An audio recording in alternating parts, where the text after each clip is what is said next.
In Chicago's gleaming financial district, a determined former executive was about to face her greatest test. What started as an ordinary cleaning shift took a shocking turn when Jennifer Walsh came face to face with the CEO who had destroyed her career 3 years earlier. Jennifer Walsh wasn't your typical night janitor. For 3 years, she had spent her life infiltrating the corporate world from the shadows, known for her photographic memory and calculating precision. When she encountered Bradley Hartwell III making desperate late-night calls about offshore accounts, she had no idea she was walking into the final phase of her elaborate revenge plot. Before we jump back in, tell us where you're tuning in from, and if this story touches you, make sure you're subscribed, because tomorrow, I've saved something extra special for you. 3 years ago, the mahogany conference table stretched between them like a battlefield, its polished surface reflecting the harsh fluorescent lights of Bradley Hartwell III's corner office. Jennifer Walsh placed the manila folder containing 3 months of painstaking research directly in front of her CEO, each document meticulously organized and cross-referenced. Her heart hammered against her ribs, but her voice remained steady as she spoke. "Bradley, we need to discuss these discrepancies in the quarterly reports. I've found consistent patterns of fund transfers that don't align with approved expenditures." Bradley barely glanced at the folder before pushing it aside with the back of his hand, as if it were contaminated. His steel-gray eyes held the cold indifference that had become his trademark since taking over from his father 2 years prior. "Jennifer, I appreciate your thoroughness, but I think you're overstepping your bounds here. Operations directors should focus on operations, not playing detective. These aren't minor clerical errors." Jen leaned forward, her fingers pressing against the table's edge. "We're talking about $7 million in unexplained transfers to offshore accounts. The pattern suggests systematic embezzlement." The silence stretched between them, filled only by the distant hum of Chicago traffic 40 floors below. Bradley's jaw tightened almost imperceptibly, a tell she'd learned to recognize during their 3 years of working together. When he finally spoke, his voice carried the icy precision of a man accustomed to absolute authority. "I'm going to stop you right there, Jennifer. What you're suggesting is not only inappropriate, but potentially libelous. I think your recent promotion has gone to your head." He stood abruptly, his 6-foot frame casting a shadow across the papers. "Perhaps it's time to reassess whether you're the right fit for this position." The words hit her like a physical blow. "Are you threatening my job because I'm doing it too well? I'm terminating your employment, effective immediately, for insubordination and making unfounded accusations against company leadership." Bradley's voice never wavered, as if he were discussing the weather. "Security will escort you out. You have 30 minutes to clear your office." Present day. The memory dissolved as Jennifer Morgan, she'd reverted to her maiden name for this new life, swiped her cleaning company ID card at the security turnstile of One Financial Plaza. Why, same marble floors that had once echoed with her confident heels, now absorbed the soft squeak of her rubber-soled work shoes. She wore her invisibility like armor now, understanding how the powerful never truly saw the people who cleaned up after them. "Evening, Jennifer." Maggie O'Brien nodded from behind the security desk, her weathered face offering a hint of warmth that contrasted sharply with the building's cold corporate atmosphere. The former military police officer had the kind of observant eyes that missed nothing, but she treated the night shift workers with respect, a rarity in this world of glass towers and inflated egos. "Evening, Maggie? Quiet night?" "They always are on the 42nd floor." Maggie's Irish accent softened her words. "Executive country stays empty after 7. All yours until morning." Jen nodded and headed toward the service elevator, her cleaning cart wheels rolling silently across the polished granite. The irony wasn't lost on her.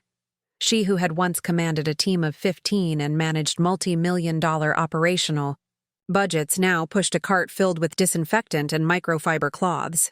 But this cart was her Trojan horse, granting her access to the very heart of corporate power. The elevator rose through the building's layers like ascending through social strata. Each floor represented a different level of influence, and the 42nd floor, executive territory, sat at the apex. When the doors opened, she stepped into a world she'd once belonged to, now as foreign to her current identity as a distant planet. Bradley's corner office remained exactly as she remembered.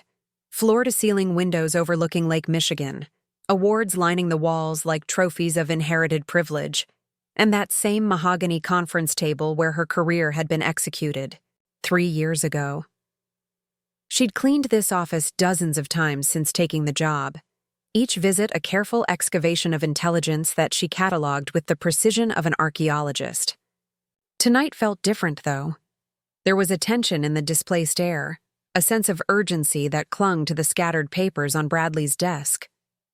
Usually meticulous about security, tonight he'd left documents exposed, a carelessness that spoke to mounting pressure. Jen began her methodical cleaning routine, each movement practiced and efficient. Dust the bookshelves first, working left to right. Empty the wastebaskets, taking note of discarded items. Vacuum in overlapping strips. Polish the conference table. Save the desk for last, when her hands would be steadiest and her mind most focused. As she approached the desk, her trained eye immediately cataloged the visible documents. Board meeting. Agendas, financial summaries, legal briefs, all spread in a pattern that suggested hasty review rather than organized study. But it was the memo partially hidden beneath a legal pad that made her pulse quicken. Confidential. Hartwell Industries. Debt restructuring analysis. She glanced toward the door, confirming her solitude, then carefully lifted the legal pad. The memo, bearing yesterday's date, contained phrases that would have been corporate death sentences in her previous life. Critical cash flow shortage, potential insolvency within 6 months, and emergency board meeting to discuss Chapter 11 options. Her photographic memory, a gift that had served her well in her executive days, absorbed every detail. The company that had cast her out like refuse was drowning in its own incompetence. Bradley's reckless management and what she now suspected was continued embezzlement had driven the once profitable firm to the brink of bankruptcy.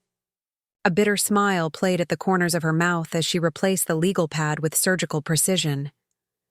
3 years of working in shadows, 3 years of carefully documenting every whispered conversation and carelessly discarded document.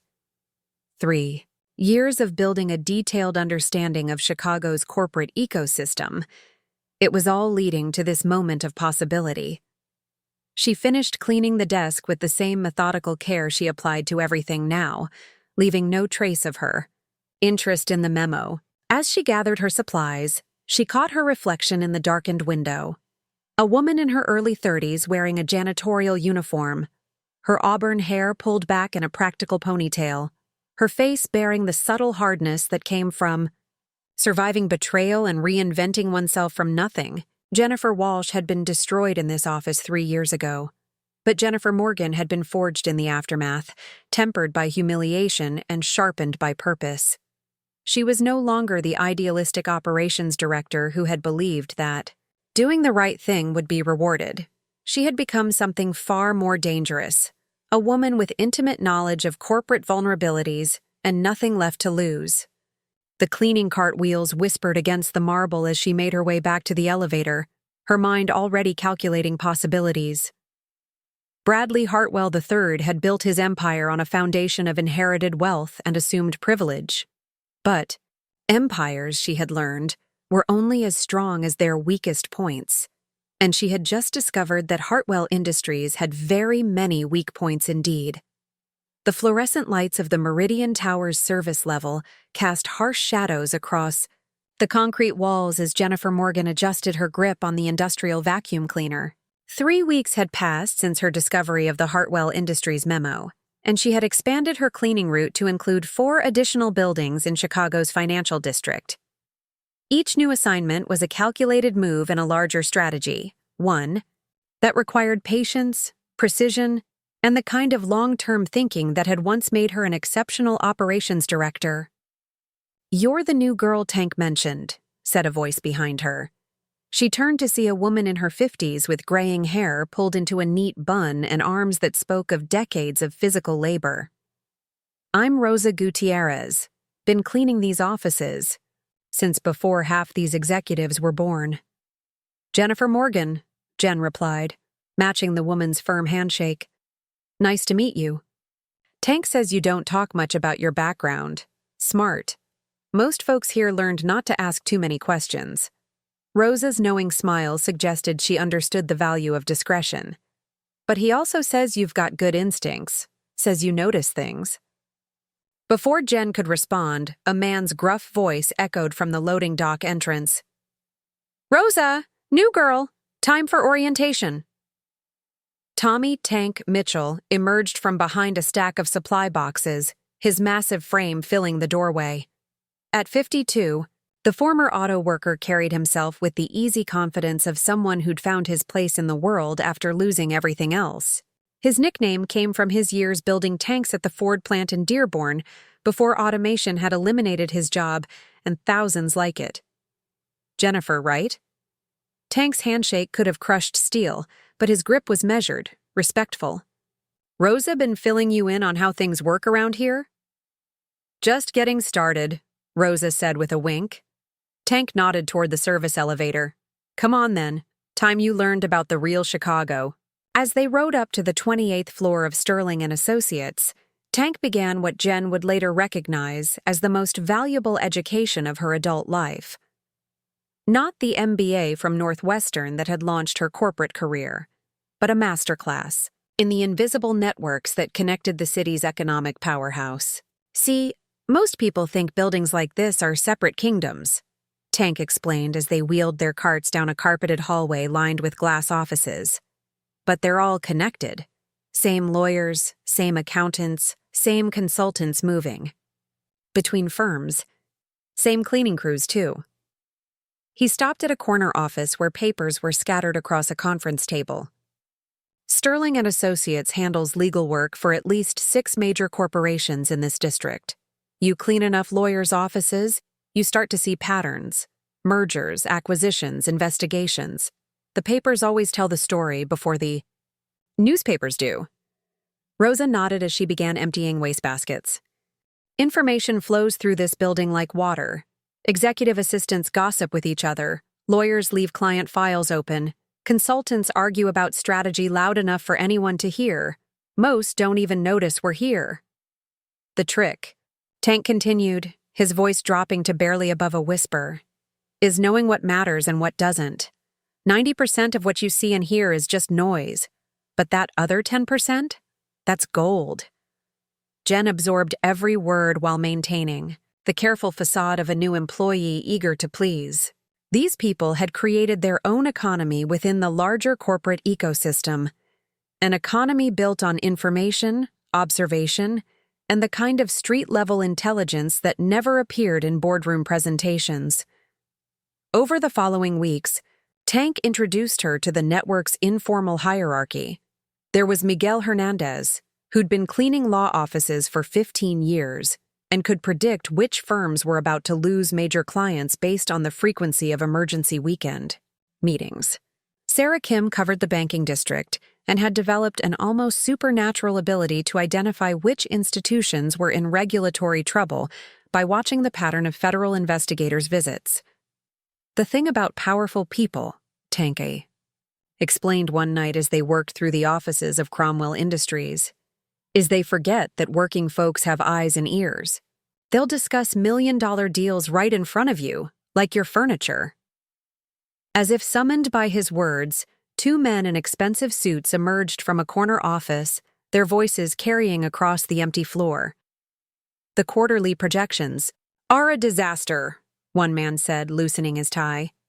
"If we don't find a way to offset the losses from the Portland facility, we're looking at layoffs by Christmas." What about the Hartwell Industries contract? The second man asked. That was supposed to be our safety net for Q4. The first man laughed bitterly. Hartwell's having their own problems. Word is they're hemorrhaging cash. Bradley Hartwell's been calling in favors all over town, trying to find bridge financing. Jen's hands stilled on the desk she was cleaning, her mind racing as she processed this confirmation of what she'd discovered in Bradley's memo. The two executives continued their conversation as they walked toward the elevator, oblivious to the cleaning woman 20 feet away. Poor bastard, the second man said. Inheriting a company is one thing. Actually running it is something else entirely. After they disappeared, Tank noticed Jen's heightened attention. You caught something there, didn't you? She met his eyes, seeing not suspicion but professional respect. Maybe. Is it always this easy to overhear sensitive information? When you're invisible, people say things they probably shouldn't. Tank's expression grew more serious. Question is, what do you plan to do with what you hear?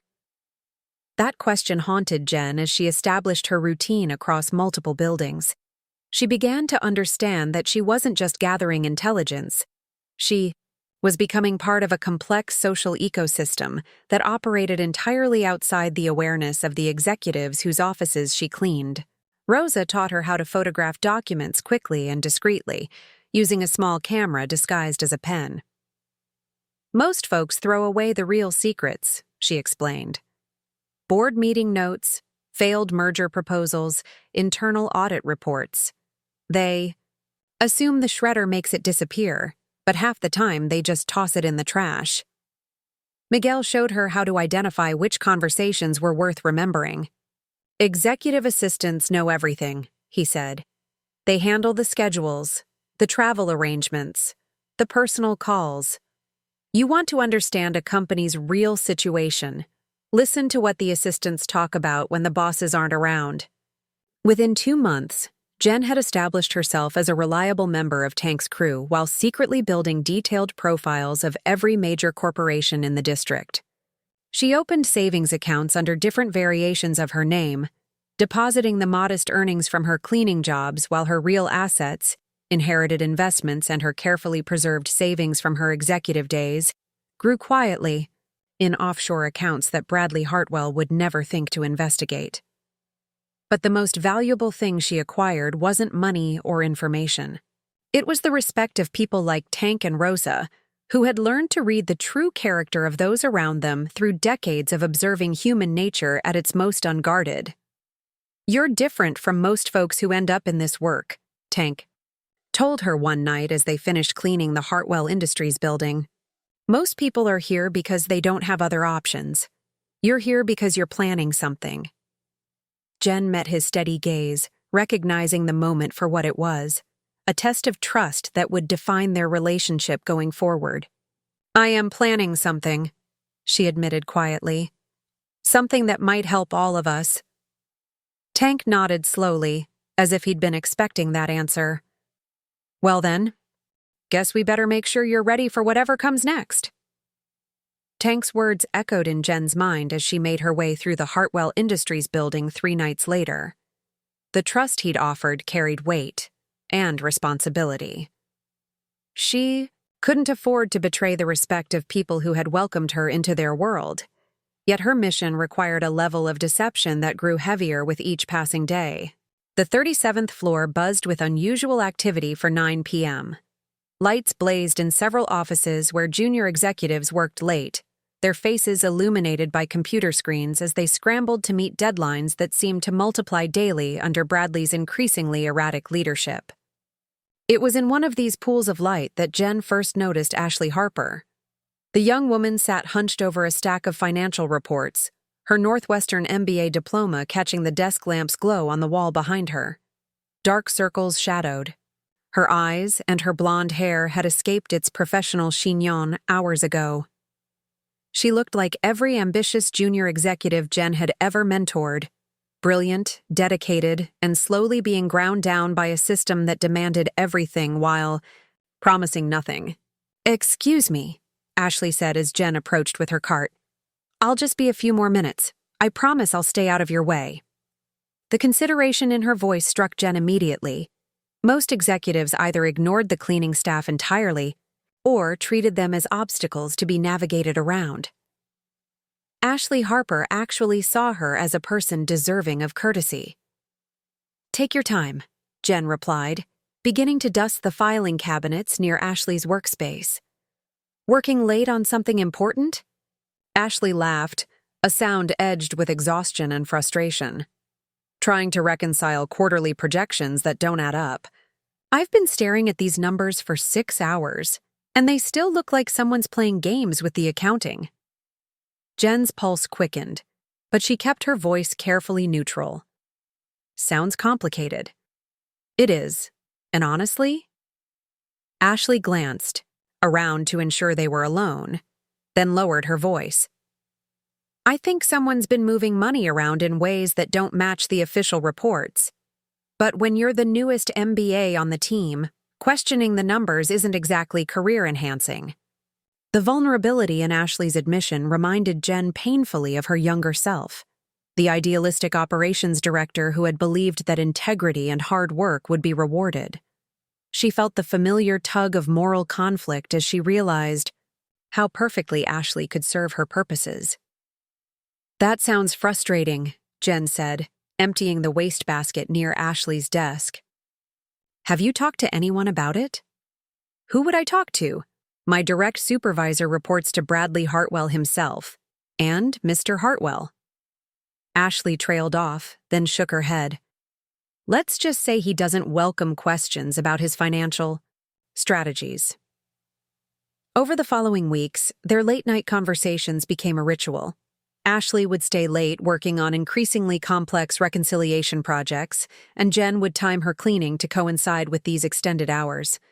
What began as casual exchanges gradually deepened into something approaching friendship, or at least what Ashley perceived as friendship. Jen learned that Ashley came from a working-class family in Wisconsin, the first in her lineage to attend college. Her father had worked double shifts at a paper mill to pay for her education, and the weight of that sacrifice drove her relentless pursuit of success. The parallels to Jen's own background were unsettling, making the manipulation feel more personal and therefore more difficult to justify. Preparing and narrating this story took us a lot of time, so if you are enjoying it, subscribe to our channel. It means a lot to us. Now back to the story. "I keep finding discrepancies," Ashley confided one night, pulling out a spreadsheet covered in red ink annotations. "Look at this, $7.3 million in transfers to consulting fees, but I can't find any corresponding contracts or deliverables, and these offshore account references keep showing up in places they shouldn't." Jen studied the spreadsheet with practiced eyes, recognizing patterns she'd identified 3 years ago in her original investigation. Ashley had stumbled onto the same trail of evidence that had cost Jen her career, but with far more detail and recent data. "Have you documented all of this?" Jen asked carefully. "Everything. I even started keeping copies at home, probably paranoid, but after what happened to the last person who questioned Mr. Hartwell's accounting practices." Ashley's voice trailed off, and she looked directly at Jen. "You wouldn't remember Jennifer Walsh, would you? She was terminated a few years ago for making accusations about financial irregularities." The irony was almost overwhelming. Here was Ashley, unknowingly confiding in the very person whose downfall she was referencing, asking for advice about following the same path that had destroyed Jennifer Walsh's career. "I remember hearing about that," Jen managed, her voice steady despite the emotional turmoil beneath. "What happened to her?" "Officially, insubordination and making unfounded allegations. Unofficially, she got too close to something Bradley didn't want exposed." Ashley leaned back in her chair, exhaustion evident in every line of her body. "I keep thinking about her lately, wondering if she was right all along." The conversation was interrupted by footsteps in the corridor, Bradley Hartwell himself making an unusual late-night appearance. Jen immediately shifted into her cleaning routine, becoming invisible as Ashley scrambled to hide her research beneath other documents. "Ms. Harper." Bradley's voice carried the cold authority that had once terminated Jen's career. "Working late. Again, I see. I trust you're focusing on revenue optimization rather than unnecessary investigations." "Of course, Mr. Hartwell. Just reviewing the quarterly projections for tomorrow's presentation." Bradley's eyes swept the office, pausing briefly on Jen before dismissing her as irrelevant. "Excellent. Remember, Ms. Harper, success in this organization comes from focusing on solutions, not problems. Those who spend too much time looking for trouble tend to find it, and find themselves looking for new employment." After he left, Ashley sat in stunned silence for several minutes. When she finally spoke, her voice shook with a mixture of fear and anger. "Did you hear that? He practically threatened me for doing my job." She looked at Jen with new intensity. "You've worked in buildings like this for a while, haven't you? Have you ever seen anything like what's happening here?" Jen found herself at a crossroads. Ashley was offering her exactly the kind of inside access she needed, but accepting it meant deepening a deception that was already eating away at her conscience. Yet the alternative, watching another idealistic young professional get destroyed by Bradley's corruption, felt equally wrong. "I've seen a lot of things," Jen said finally, "but I've also learned that sometimes the only way to fight corruption is to gather enough evidence that it can't be ignored or dismissed." Ashley nodded slowly, understanding passing between them. If someone were gathering that kind of evidence, they'd need access to information that might be dangerous to obtain. Alone, they would, Jen agreed, crossing another line she could never uncross. But they'd also need to be very careful about who they trusted. As Jen finished her cleaning routine that night, she carried with her not just Ashley's trust and access to Hartwell's most sensitive financial data, but also the growing weight of manipulating someone whose only crime was believing in justice, the same belief that had once destroyed Jennifer Walsh and was now being weaponized to create Jennifer Morgan's revenge. The elevator descended toward the building's exit, but Jen felt as if she were falling much further than 42 floors, straight into a moral complexity that grew darker with each strategic choice she made. The knock on Jen's apartment door came at 6:47 p.m. on a Tuesday, just as she was preparing for another night shift. She knew the rhythm of that knock, 3 quick raps followed by 2 slower ones, a childhood code that only one person still remembered. Through the peephole, Danny Walsh's familiar face looked back at her, creased with the kind of worry that only a younger brother could carry for his older sister. "Danny?" She opened the door, genuine surprise mixing with alarm. "What are you doing here?" He stood in the hallway holding a small duffel bag, his work clothes, jeans and a flannel shirt bearing the Walsh Plumbing logo, looking out of place in her building's sterile corridor. At 29, Danny had inherited their father's broad shoulders and steady presence, but his eyes held a concern that made him look younger than his years. "Nice to see you too, sis." He stepped past her into the apartment, his gaze immediately taking inventory of her living space. "Jesus, Jen, what happened to your life?" She followed his stare around the modest studio apartment, Murphy bed, folding table, secondhand furniture that looked like it belonged in a college dorm. The contrast to her former Lincoln Park penthouse was stark enough to make her defensive. "It's practical. I don't need much space." She closed the door and leaned against it, studying her brother's face. "You still haven't told me why you're here." "Because you've been lying to me for months." Danny set his bag down and turned to face her fully. "Mom's worried sick, and I'm starting to think she has good reason to be." The accusation hung between them like a challenge.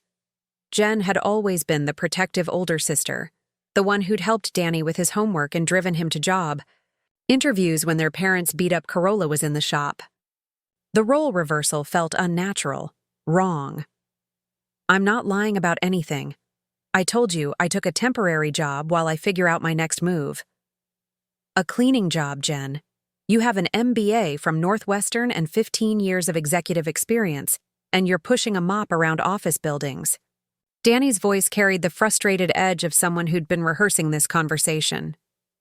For 8 months. 8 months. Had it really been that long since she'd started this charade? Time had become elastic in her double life, measured, not in calendar pages, but in intelligence gathered and strategies refined. The job market is tough right now, she said, the lie feeling increasingly hollow even to her own ears. Bullshit. Danny's bluntness was one of his defining characteristics, a trait that had served him well in building his plumbing business, but made deception nearly impossible around him. I called 3 headhunters last week. They all said someone with, "Your background could have 6 job offers by Friday." Jen moved to the kitchenette, buying time by putting on coffee she didn't want. Her hands went through the familiar motions while her mind raced to construct a defense that wouldn't require more lies. The problem was that Danny knew her too well. He'd learned to read her tells during childhood games of poker with bottle, caps as currency. "Maybe I don't want 6 job offers right now," she said finally.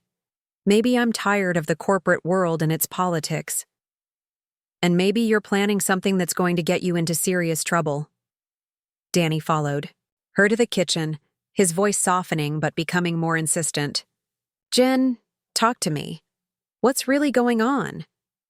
The concern in his voice almost broke her resolve. This was Danny, who'd driven 8 hours from Detroit without calling ahead because he was worried about her.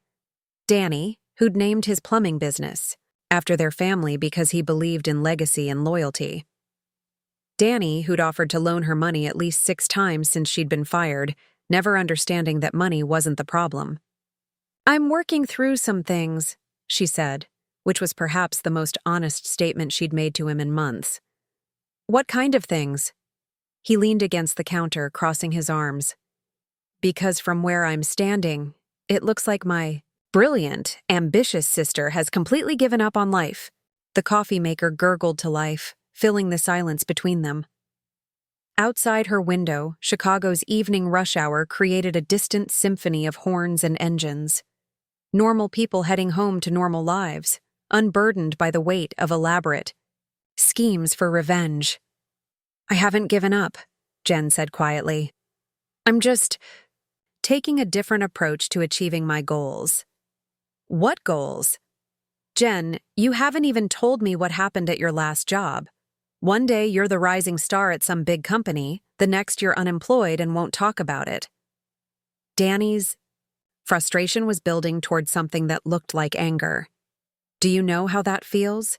Watching your sister disappear into herself and not being able to help?" The coffee finished brewing, and Jen poured 2 cups with hands that trembled slightly. She'd become so focused on maintaining her cover with strangers that she'd forgotten how much harder it was to lie to someone who'd known her since childhood.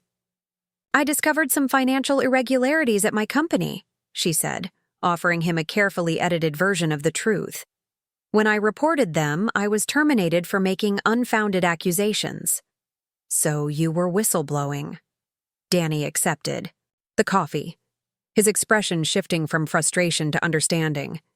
"Why didn't you just tell me that?" "Because it's more complicated than that." Jen sat across from him at her small table, the surface barely large enough for 2 cups and her growing sense of isolation. "The people who fired me made sure I'd have trouble finding another position in the industry." It wasn't entirely untrue. Bradley's influence and connections had certainly made her corporate comeback more challenging, but she'd chosen to remain in the shadows for her own purposes, not because she'd been forced there. "So you took a cleaning job to pay the bills while you figure out your next move," Danny said, his tone suggesting he was trying to convince himself as much as her. "Something like that." Danny studied her face with the intensity of someone searching for familiar landmarks in changed terrain. "Jen, I've been watching you since we were kids. I know when you're planning something, and I know when that something is dangerous." Before she could respond, her phone buzzed with a text message. Ashley's name appeared on the screen, along with a preview of her message. Found something big in the offshore account records. Can we talk tomorrow night? Jen quickly silenced the phone, but not before Danny caught a glimpse of the sender's name. Ashley Harper, he read aloud. That's not a cleaning company contact, is it? The trap of her own deception was closing around her. Danny's expression had shifted from concern to the kind of focused attention that meant he'd identified a problem that needed solving. Jen searched for an explanation that wouldn't require more lies. She's someone I met through work. What kind of work requires secret meetings to discuss offshore account records? Danny's voice carried the quiet intensity that meant he'd moved beyond frustrated concern into investigative mode. Jen realized she was standing at a crossroads that would define not just her mission, but her relationship with the last person on Earth who knew Jennifer Walsh before she'd become Jennifer Morgan. She could continue lying, push him away to protect both her cover and his innocence. Or she could trust him with at least part of the truth, risking everything she'd built but potentially gaining an ally who understood her in ways no one else could. Danny, she said, setting down her coffee cup with deliberate care. If I tell you something, do you promise to let me finish the whole story before you try to talk me out of it? His expression grew serious, recognizing the weight of the moment. Is it going to make me want to call the cops? Maybe. Danny was quiet for a long moment, studying her face with the same careful attention he'd once given to complex plumbing schematics. Finally, he nodded. Okay, Jen, tell me what you're really doing. The weight of Danny's expectant silence filled Jen's apartment as she made her decision. The truth, or at least a carefully curated version of it, spilled from her lips like water through a broken dam. She told him about discovering Bradley's embezzlement, about her termination and the systematic destruction of her professional reputation. She explained her infiltration of the cleaning staff and her gradual accumulation of evidence, watching his face cycle through disbelief, anger, and something that might have been admiration. So you've been planning to take down this Bradley guy for 3 years, Danny said when she finished, his coffee long cold between his hands. Jen, this isn't justice. This is revenge. Sometimes they're the same thing. No, they're not.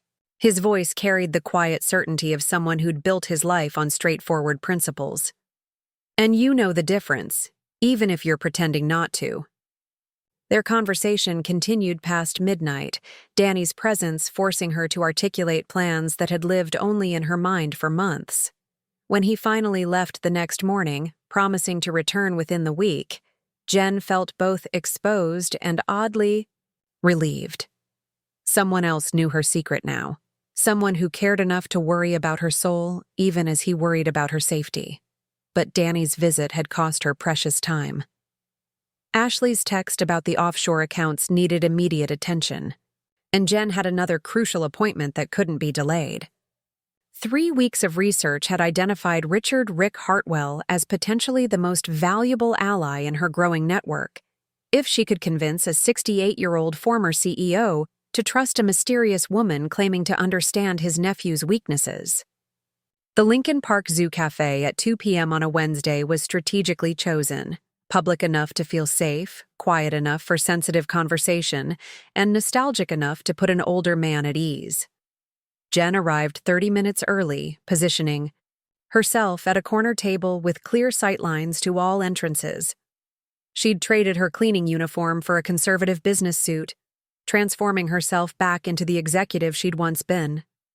Richard Hartwell entered precisely on time, his silver hair and bearing marking him as someone accustomed to command. Even at 68, he moved with the confident stride of a man who'd built an empire from his father's modest manufacturing business. The resemblance to Bradley was unmistakable, but where his nephew radiated entitled arrogance, Rick Hartwell projected earned authority. Ms. Morgan? He approached her table with the cautious politeness of someone who'd agreed to an unusual meeting against his better judgment. Mr. Hartwell, thank you for coming. She stood to shake his hand, noting the firm grip and steady eye contact. I know my request was somewhat mysterious. Mysterious enough to intrigue me? He settled into the chair across from her, his pale blue eyes studying her with unconcealed curiosity. You said you had information about my nephew's management of Hartwell Industries. Jen had rehearsed this conversation dozens of times, but sitting across from Rick Hartwell, the man who'd co-founded the company Bradley was destroying, she felt the weight of what she was proposing. This wasn't just corporate espionage anymore. It was the dismantling of a family legacy. I understand you were forced out of active leadership 5 years ago, she began carefully. Forced out by my own nephew? Yes. Rick's voice carried decades of accumulated bitterness. Bradley convinced the board that my outdated management style was holding the company back. Ironic, considering what's happened since. What do you know about the company's current financial position? Rick leaned back in his chair, his expression growing more guarded. Ms. Morgan, I may be estranged from day-to-day operations, but I still receive quarterly reports as a minority shareholder. The numbers look concerning. The numbers are fabricated. Jen opened her briefcase and withdrew a folder containing carefully selected documents, copies of financial reports Ashley had shared, annotated with discrepancies that told their own story.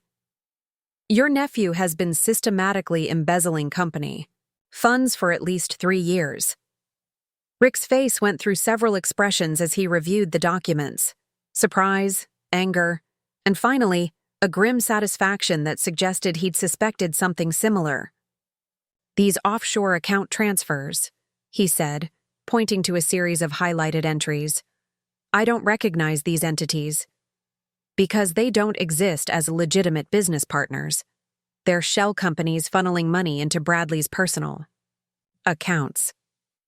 Jen watched Rick process this information, seeing the businessman in him war with family loyalty. I estimate he's stolen nearly $15 million. How did you obtain these documents? The question she'd been dreading.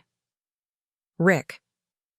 Hartwell hadn't built a successful company by accepting information without questioning its source. She'd prepared several cover stories, but sitting across from this man who'd lost his life's work to his nephew's incompetence, she chose a version closer to the truth.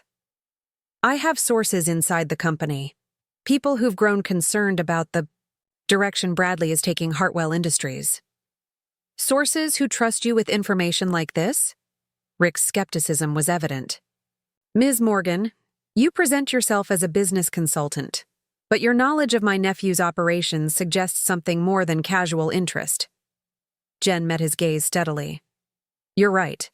My interest isn't casual. Bradley Hartwell destroyed my career 3 years ago when I tried to expose his financial irregularities. I've been gathering evidence ever since. The admission hung between them like a challenge. Rick could walk away now, dismiss her as a disgruntled former employee with an agenda. Instead, he leaned forward, his interest clearly piqued. What's your name? Your real name? Jennifer Walsh. I was the operations director who was terminated for making unfounded accusations against company leadership. Recognition flickered in Rick's eyes. I remember. Bradley mentioned your termination in a board meeting, said you'd been spreading malicious rumors about his financial management. The rumors were true, and I can prove it. Rick was quiet for several minutes, studying the documents with the attention of someone who understood both their implications and their authenticity. When he finally spoke, his voice carried the weight of years of frustration and betrayal. Jennifer Walsh, he said slowly. You're proposing to take down my nephew's administration and reclaim control of the company I helped build. I'm proposing we save Hartwell Industries from bankruptcy while ensuring that the man who stole from it faces consequences for his actions. And what do you want in return for this? Justice? This was the moment that would define everything that followed. Jen could feel the currents of possibility shifting around them, the careful architecture of her revenge plot finally taking tangible shape. I want to buy the company when Bradley's mismanagement forces it into distress sale. and I want your help making that happen." Rick's laugh was sharp and bitter. "You want to purchase Hartwell Industries? Do you have any idea what that would cost?" "More than I can afford alone," Jen admitted. "But with the right partners, and with Bradley's crimes properly exposed, we could acquire the company's assets for a fraction of their actual value. Partners like me. Partners who understand that sometimes destroying something is the only way to save it." Rick leaned back in his chair, his expression cycling through calculation, anger, and something that might have been admiration. "Ms. Walsh, what you're proposing isn't just a business transaction. It's a war against my own family. Bradley started that war when he betrayed your trust and stole from the company you built." Jen gathered the documents, sensing that she'd planted the seed she needed. "The question is whether you're willing to fight back." As they parted ways outside the cafe, Rick Hartwell's parting words carried the weight of a man who'd made his decision. "I'll be in touch, Ms. Walsh. We have a great deal to discuss."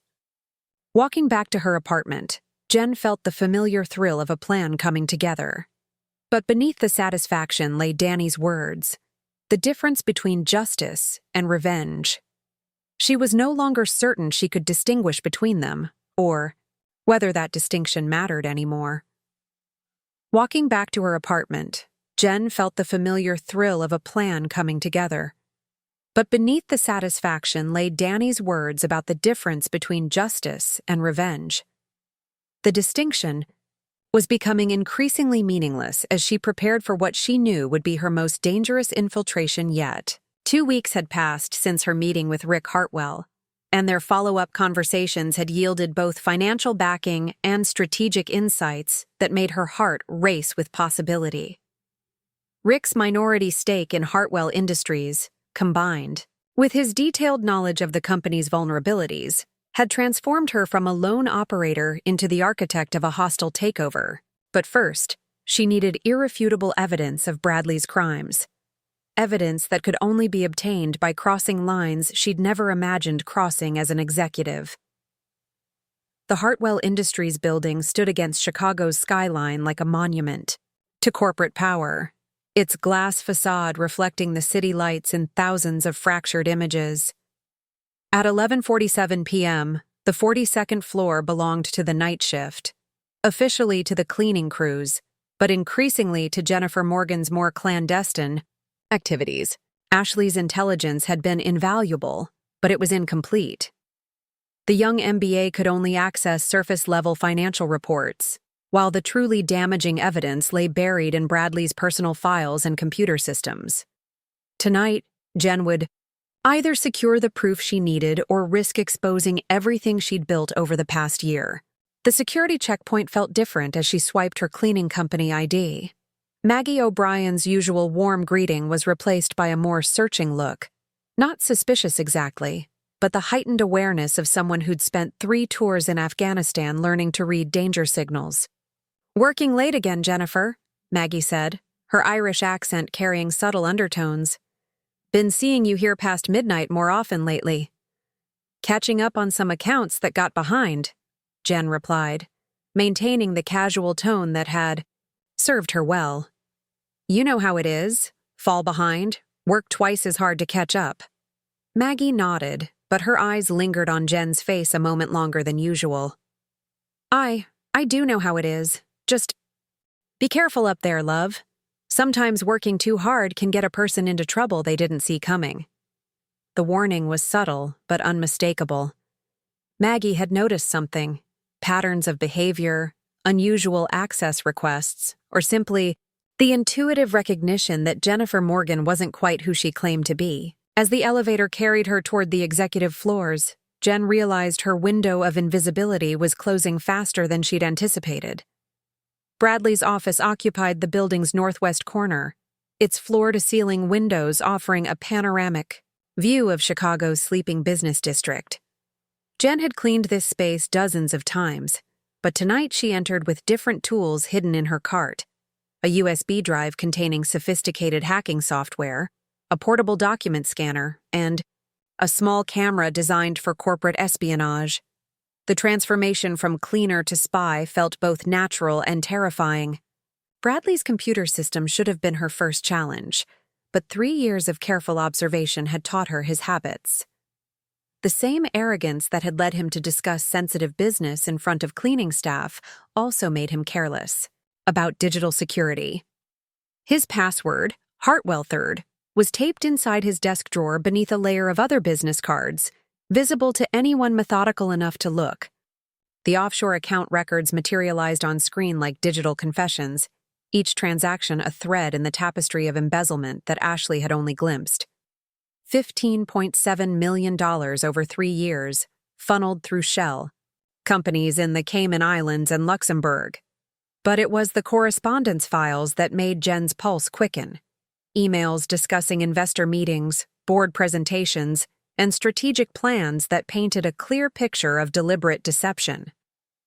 She worked with surgical precision, copying files to her encrypted USB drive while simultaneously photographing paper documents from Bradley's locked filing cabinet.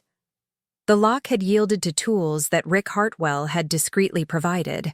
Apparently, his years in manufacturing had included more than executive oversight. "Mr. Hartwell?" Maggie's voice echoed from the reception area, followed by the unmistakable sound of footsteps in the corridor. Jen's blood turned to ice as she realized Bradley had returned to the office unexpectedly. Her fingers flew across the keyboard, closing applications and clearing browser histories while her mind calculated distances to potential hiding spots. The footsteps were getting closer, accompanied by Maggie's polite but insistent voice. "Sir, the building's cleaning crews are still working. Perhaps you'd prefer to wait in the lobby while they finish?" "I need something from my office, Margaret. It won't take long."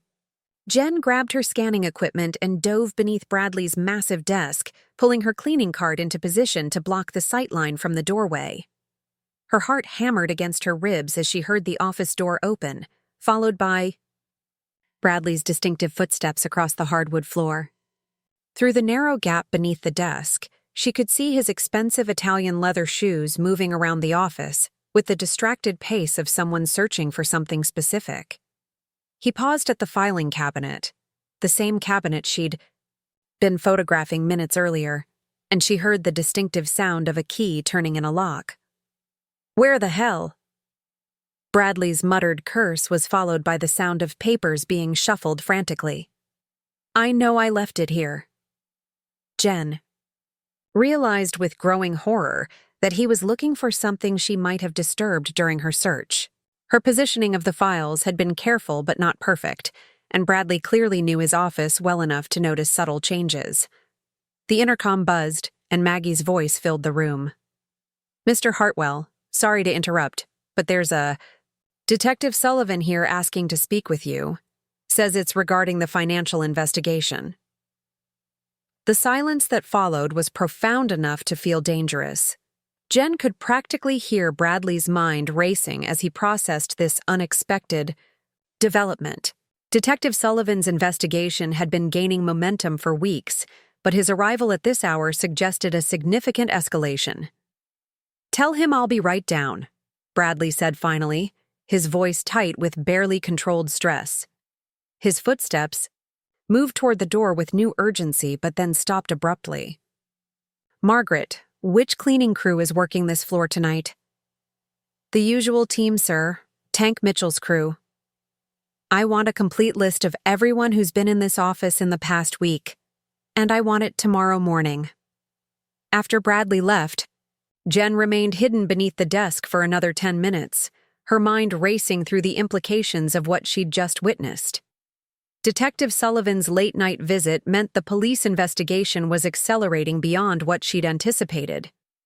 Bradley's paranoia about his office security suggested he was becoming aware that someone had been monitoring his activities. And Maggie's careful handling of the situation indicated that the security chief was walking her own delicate line between duty and discretion. When she finally emerged from her hiding spot, Jen's hands shook as she completed her evidence gathering. The USB drive now contained enough financial records to destroy Bradley's reputation and send him to prison for decades. But obtaining that evidence had required her to cross lines that transformed her from a wronged executive seeking justice into something far more morally ambiguous.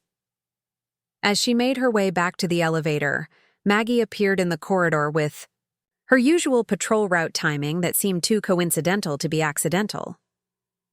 "Finish up all right, Jennifer?"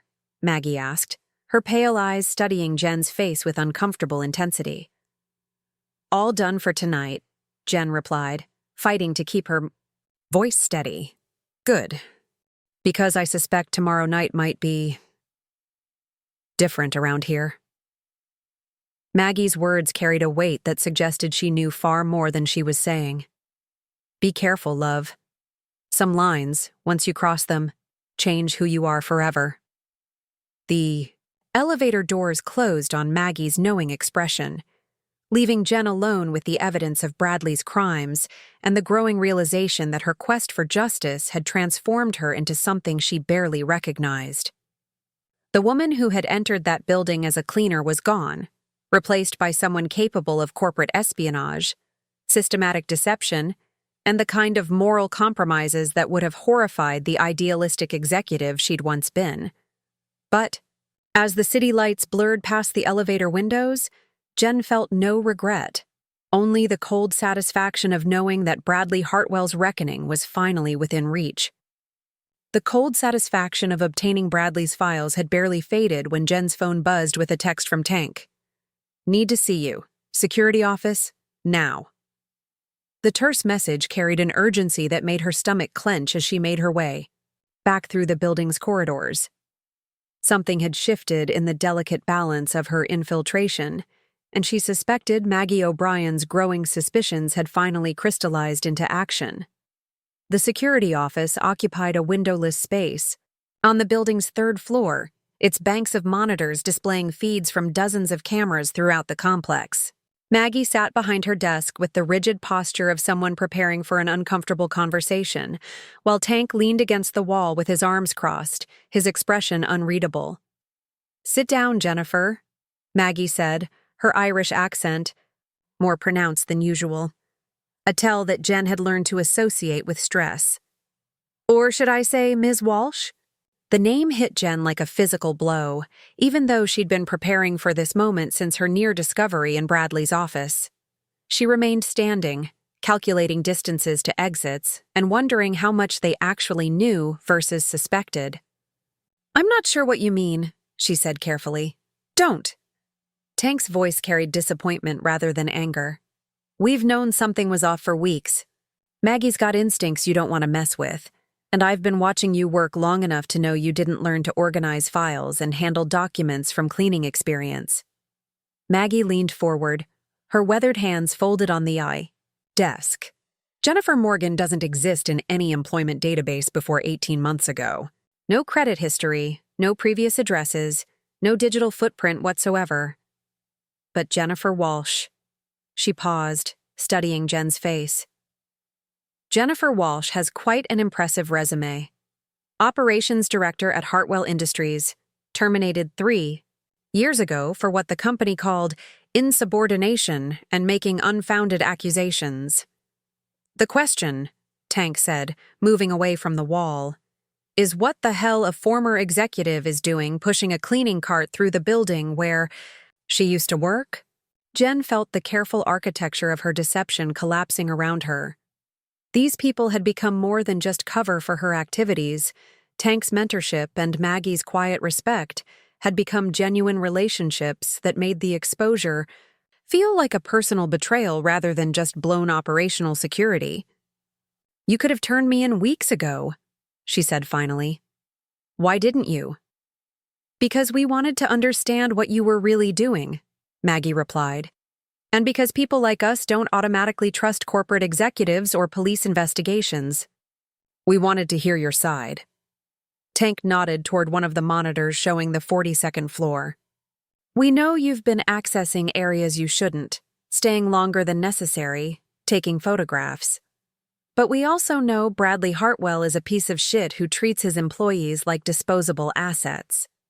So here's your chance," Maggie said. "Tell us the truth. All of it." And maybe we can figure out how to help instead of how to stop you." The offer hung in the air like a lifeline thrown to someone drowning. Jen realized she was standing at another crossroads. She could maintain her deception and probably burn these relationships forever. Or she could trust two people who had earned her respect over months of shared work. "My name is Jennifer Walsh," she began, settling into the chair across from Maggie. "3 years ago, I discovered that Bradley Hartwell was embezzling company funds. When I reported it, he fired me and made sure I'd never work in corporate Chicago again." The story poured out of her, the discovery of the financial irregularities, her confrontation with Bradley, the systematic destruction of her professional reputation. She told them about taking the cleaning job to gather evidence, about building relationships with Ashley and other sources inside the company, about her alliance with Rick Hartwell. "So you've been planning to take him down this whole time," Tank said when she finished, "using us and our crew as cover." "Yes." The admission felt like removing a weight she'd carried for months. "I'm sorry. I never meant to deceive people I care about."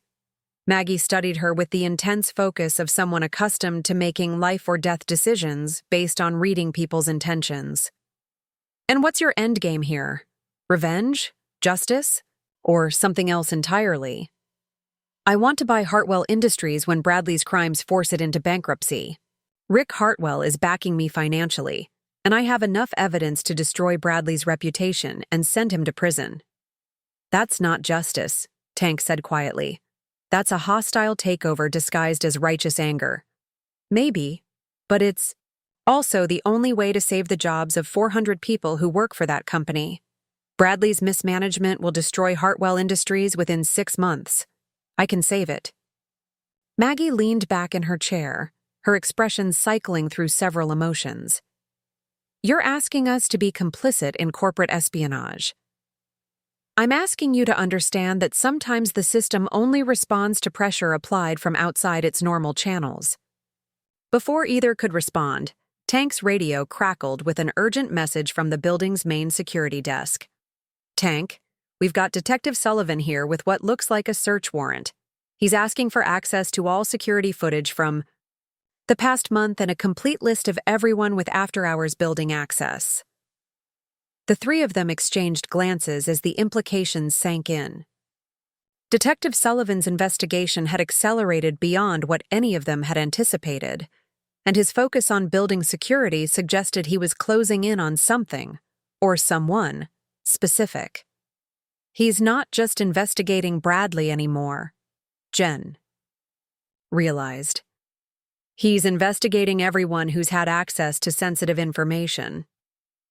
Maggie was already pulling up security footage on her monitors, her fingers flying across the keyboard with practiced efficiency. "If he's looking for evidence of industrial espionage, these cameras have captured everything you've been doing for the past year." Tank moved to the door, his expression grim. "How long before he gets up here?" 10 minutes, maybe 15 if I can slow him down with paperwork." Jen's mind raced through options that all led to the same conclusion. Her operation was blown, and everyone who had helped her was now at risk of prosecution. The evidence she'd gathered over months of careful work would mean nothing if she couldn't get it to Rick Hartwell and the other investors before Detective Sullivan's investigation. Shut everything down. "I need to get out of here," she said, standing abruptly. "Both of you need to distance yourselves from me right now." "Not happening," Tank said firmly. "You got yourself into this mess by trying to handle everything alone. Time to accept some help." Maggie nodded, her military training evident in the way she immediately shifted into tactical mode. "The detective will want to interview all the cleaning staff, especially anyone who's had access to the executive floors. But there are service tunnels between buildings that don't show up on the main security grid. You're risking your jobs, maybe criminal charges, for someone who's been lying to you for months," Jen said, overwhelmed by their loyalty. "No," Maggie corrected, her Irish accent thick with emotion. "We're helping someone who's been fighting a battle we all understand." Bradley Hartwell represents everything wrong with the system: inherited privilege, casual cruelty, the assumption that working people don't matter. Tank checked his watch, his expression growing more urgent. Decision time, Jen? Do you trust us to help you finish this, or are you going to keep trying to save the world by yourself? The question cut deeper than Jen expected, forcing her to confront how isolated she'd become in her quest for justice. These people were offering something she'd forgotten existed: genuine partnership based on shared values rather than strategic advantage. "What do you need me to do?" she asked. Maggie's smile was fierce and determined. "First, we get you and your evidence out of this building before Sullivan finds you. Then we figure out how to make sure Bradley Hartwell faces consequences for what he's done." As they began planning her escape through Chicago's underground tunnel system, Jen realized that her carefully orchestrated solo operation had evolved into something she'd never expected: a team effort built on trust, shared purpose, and the kind of loyalty that couldn't be bought or manipulated. For the first time in 3 years, she wasn't facing her battle alone. The service tunnel between buildings smelled of damp concrete and decades of mechanical systems, but to Jen, it represented salvation. Maggie had led her through a maintenance door that most people would never notice, into Chicago's hidden network of underground passages connecting the financial district's major towers. Their footsteps echoed in the narrow space as they made their way toward an exit 3 blocks from one financial plaza. "This connects to the Meridian Tower's lower level," Maggie explained, her flashlight cutting through the darkness. "From there, you can reach the street without appearing on any security cameras that Sullivan might requisition." Behind them, Tank's voice crackled through Maggie's radio. "Detectives in the elevator heading to the security office. You've got maybe 5 minutes before he starts asking questions about Jennifer Morgan." "Copy that," Maggie replied, then turned to Jen. "When you surface, you need to get word to Rick Hartwell immediately. If Sullivan's moving this fast, it means something's changed in the investigation." Jen nodded, checking her phone for messages. Ashley had been texting frantically for the past hour. "Emergency board meeting called for tomorrow morning. Bradley's panic selling assets. Need to talk ASAP." The implications hit Jen like a physical blow. If Bradley was liquidating company assets in emergency sales, it meant he knew the investigation was closing in. But it also meant her window for the takeover was rapidly closing. Once the company's valuable assets were sold off to cover debts and legal fees, Hartwell Industries would be a hollow shell not worth acquiring. "I need to call Rick," she said, pulling out her phone. "Not from here," Maggie warned. "These tunnels carry sound, and Sullivan might have people monitoring communications.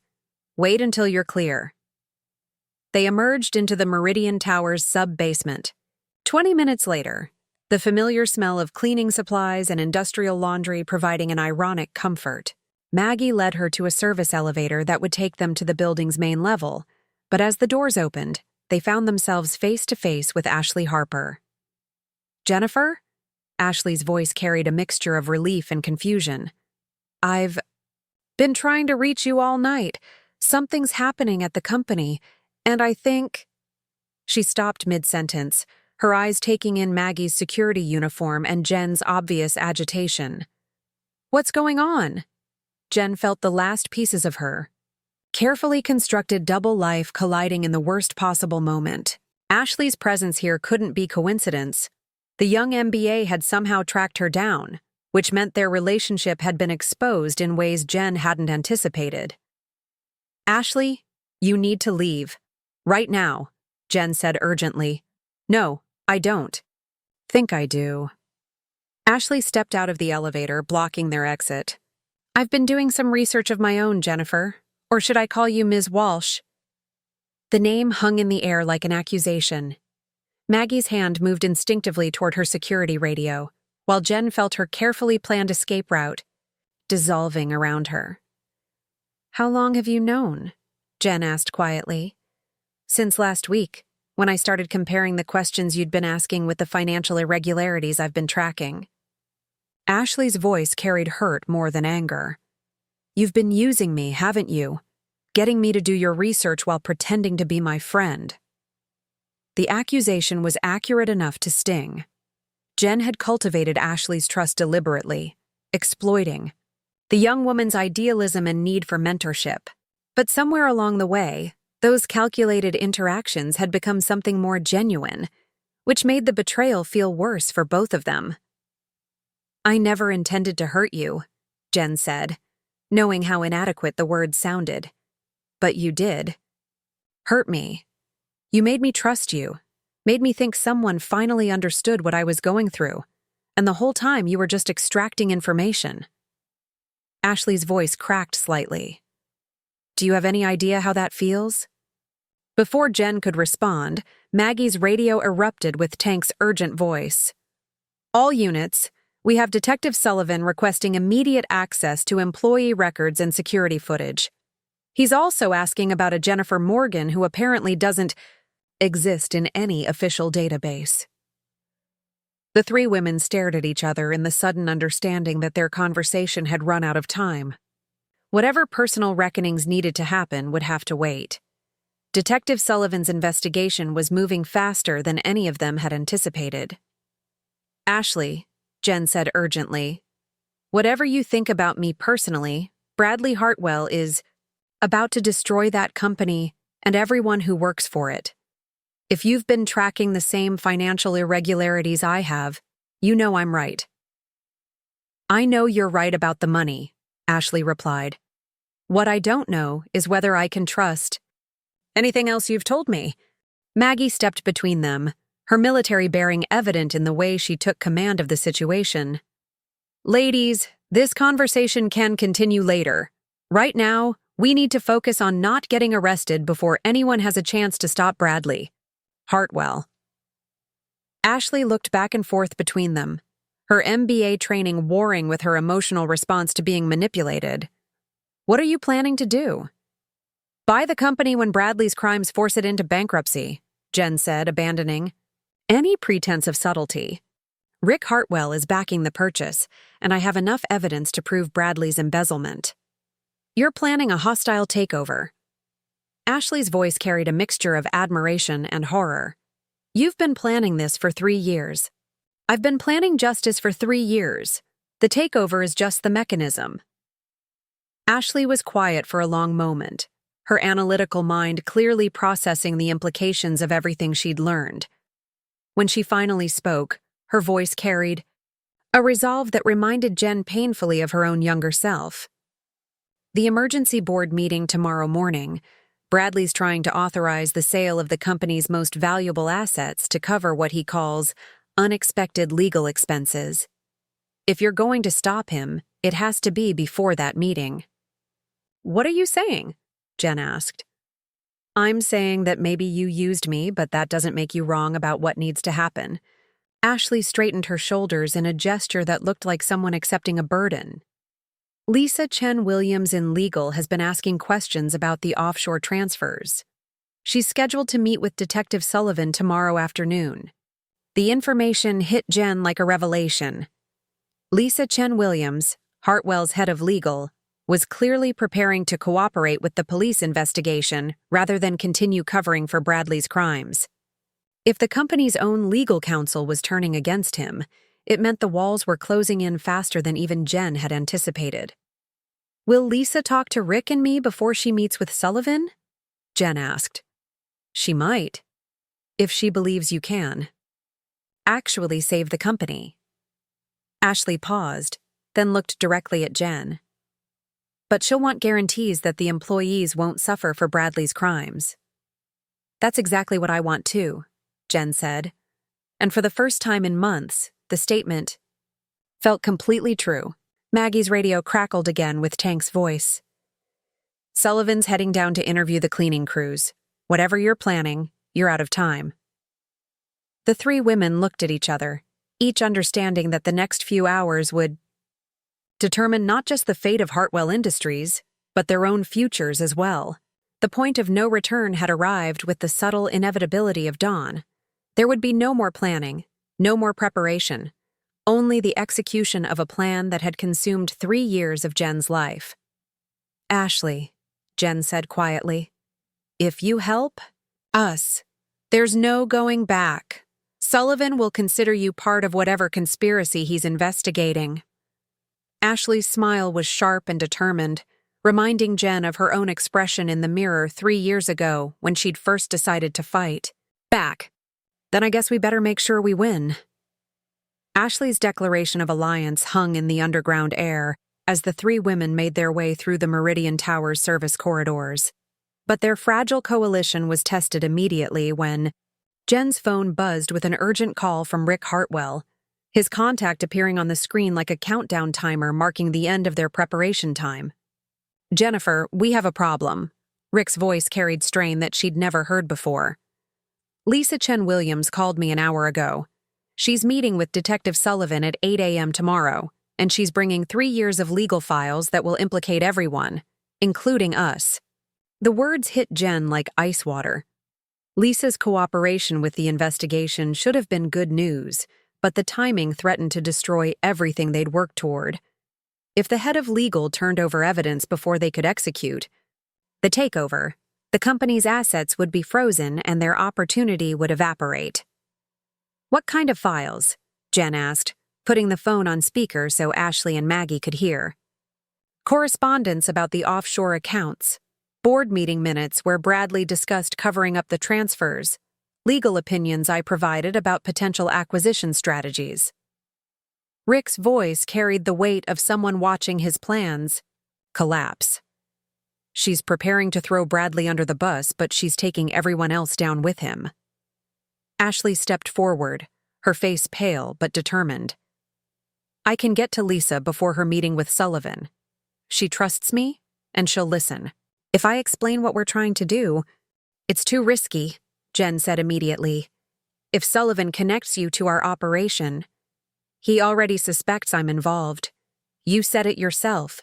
There's no going back now. Ashley's voice carried a resolve that reminded Jen of herself 3 years ago. Lisa's not evil. She's just scared. If I can convince her that there's a way to save the company and the employees, she might delay her meeting. Before Jen could respond, the building's emergency lighting system activated, bathing their corridor in red warning lights. Maggie's radio immediately crackled with urgent chatter from building security, and they could hear the distant sound of heavy footsteps in the main hallways above them. That's not a drill, Maggie said grimly. Someone's triggered a security lockdown.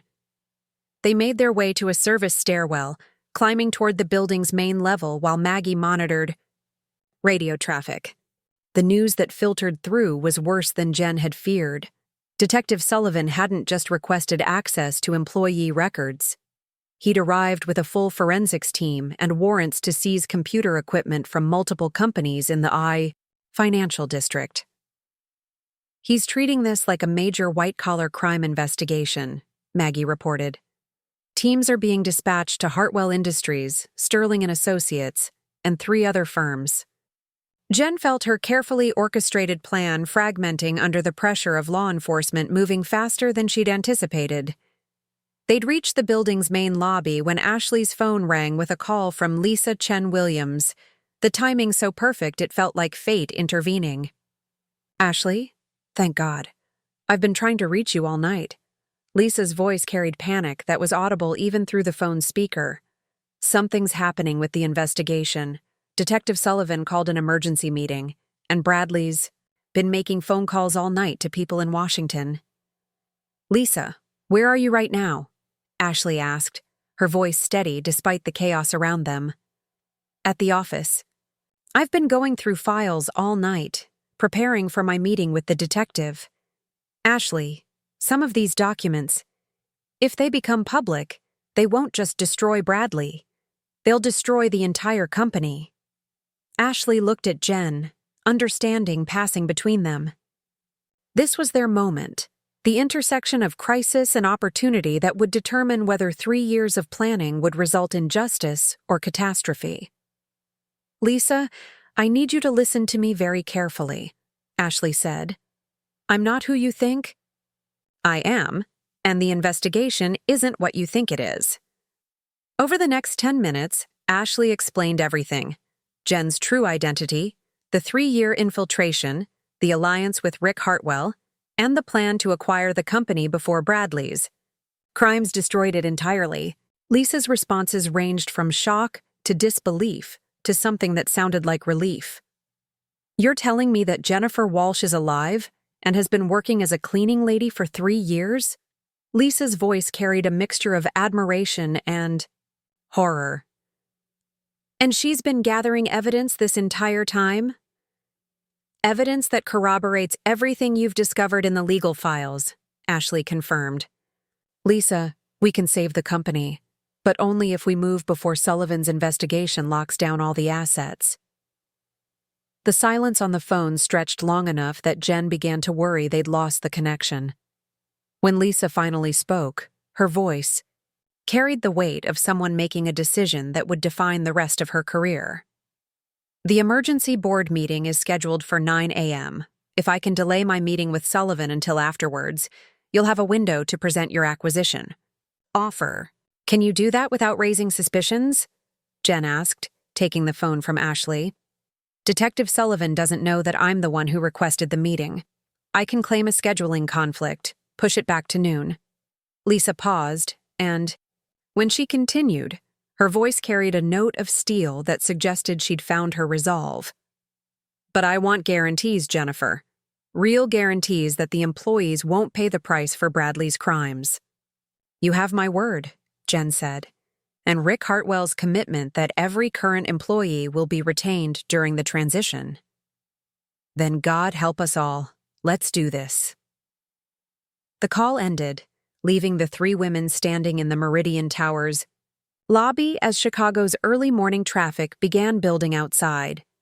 They had less than 6 hours to coordinate with Rick Hartwell, prepare legal documents for the acquisition, and present their offer to a board of directors who would be reeling from the revelation that their CEO was a criminal.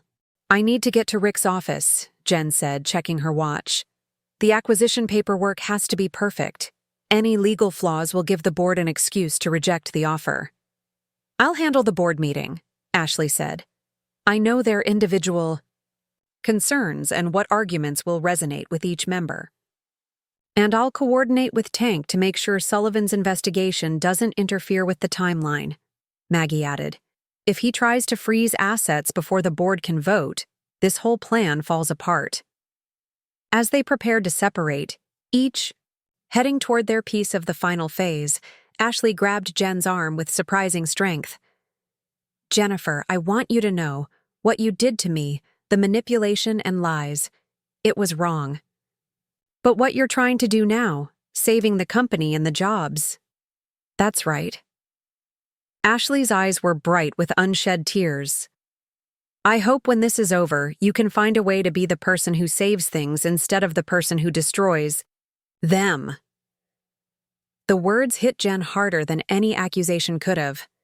Looking at Ashley, brilliant, idealistic, wounded but still fighting for what was right, she saw not just her former self, but the person she could still become if she chose redemption over revenge.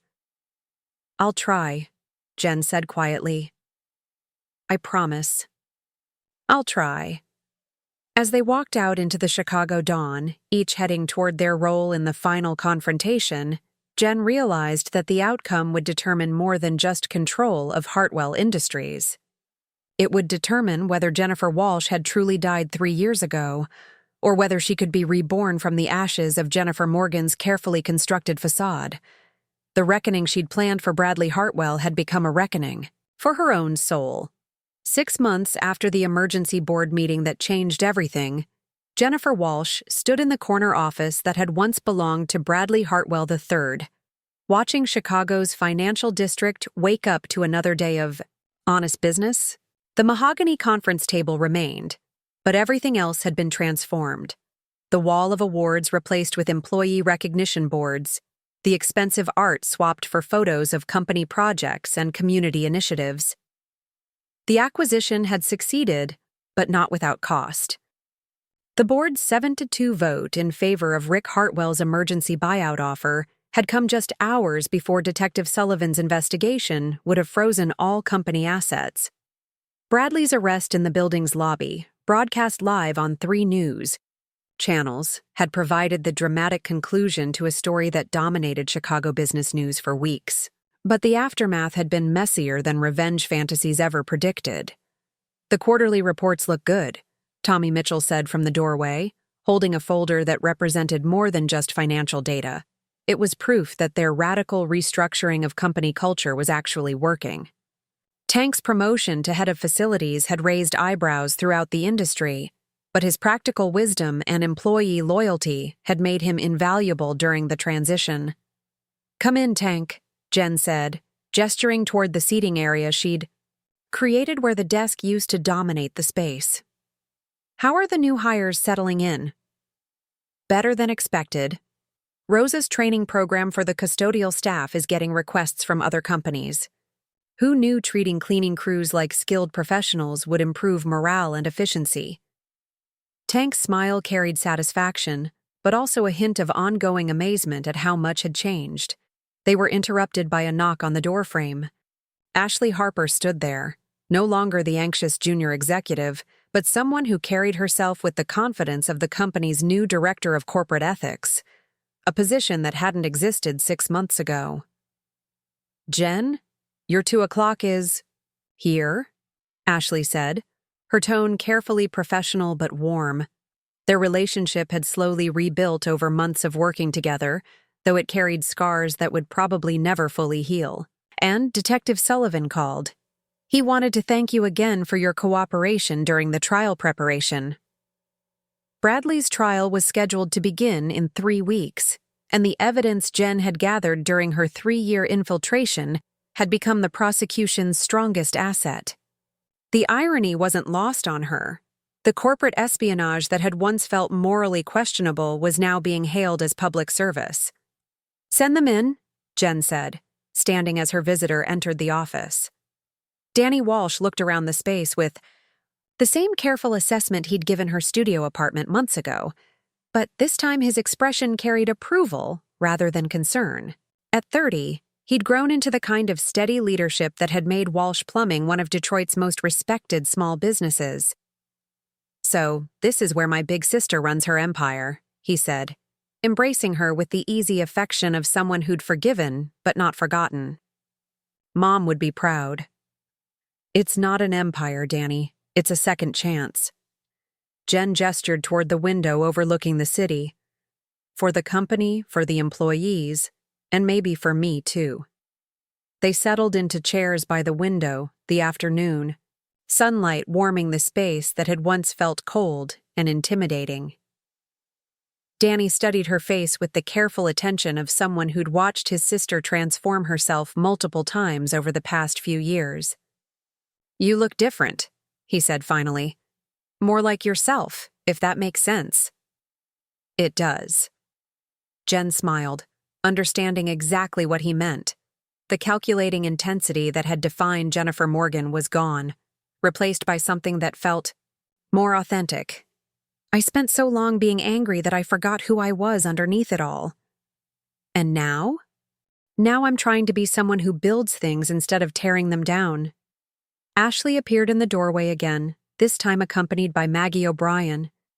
The former security chief had accepted Jen's offer to become the company's director of security and employee safety, bringing her military precision to protecting both physical assets and worker welfare. "Sorry to interrupt," Maggie said, "but there's someone here who insisted on seeing you." She stepped aside to reveal a woman in an expensive suit who looked like she'd rather be anywhere else. Lisa Chen Williams had left Hartwell Industries immediately after Bradley's arrest, but her cooperation with the investigation and transition had been instrumental in preserving the company's legal standing. "Jennifer?" Lisa said, her voice carrying the awkward formality of someone not sure how to navigate a complicated relationship. "I wanted to thank you in person before I start my new position." "Environmental law?" Jen asked, remembering their last conversation. "Pro bono work for communities affected by corporate pollution. Turns out there's a lot of demand for lawyers who specialize in holding companies accountable for their environmental crimes." Lisa's smile was tentative but genuine. Strange how a career can change direction when you finally decide to do the right thing. The gathering in Jen's office felt surreal. Tank in his facilities uniform, Ashley in her business attire, Maggie with her security badge, Danny in his work clothes, and Lisa in her lawyer's suit.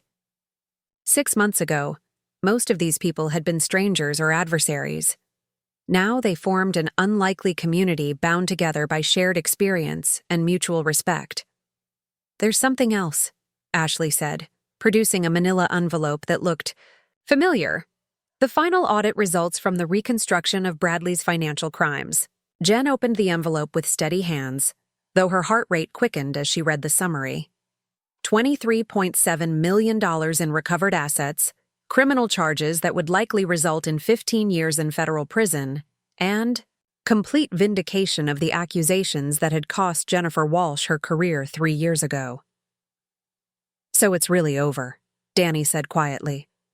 "This part is," Jen replied, looking around at the faces of people who'd become her unexpected family. "But I think the important part is just beginning." Tank nodded toward the window where construction crews were working on the affordable housing project that Hartwell Industries was now financing, one of several community initiatives that had emerged from their commitment to corporate responsibility. "You know what the best revenge is?" he asked with his characteristic directness. "What's that?"